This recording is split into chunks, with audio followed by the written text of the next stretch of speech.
મહેસાણા જિલ્લાના ખેરાલુમાં અયોધ્યા રામ મંદિર પ્રાણ પ્રતિષ્ઠા મહોત્સવ નિમિત્તે નીકળેલ શોભાયાત્રા પર પૂર્વ આયોજિત કાવતરા રચી હુમલો તથા ખૂનની કોશિશના ગુનામાં ફરાર 2 આરોપી લિંબાયત પોલીસના હાથે ઝડપાઈ ગયા.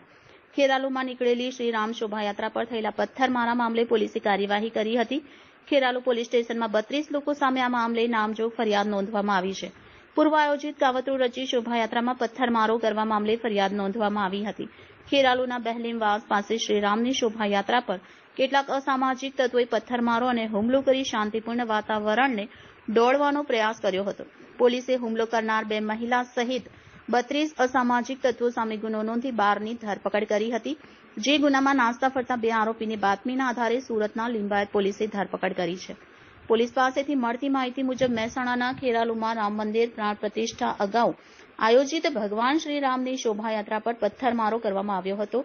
ત્યારે આ ઘટના બની હતી. આ ઘટના નગરના હાટડિયા વિસ્તારમાં બની હતી. ત્યારે તેમની ઉપર પથ્થરમારો કરવામાં આવ્યો હોવાનું હિન્દુ સંગઠનોએ કહ્યું હતું. પોલીસ ઘટના સ્થળે પહોંચી અને પરિસ્થિતિ પર કાબુ મેળવી લીધો હતો. આ સમગ્ર મામલે પોલીસે 2 મહિલા સહિત 32 સામે ગુનો નોંધ્યો હતો. જે તે સમયે પોલીસ પકડથી બચવા 2 ફરાર આરોપી સુરત આવ્યા હોવાની બાતમી લિંબાયત પોલીસને મળી હતી.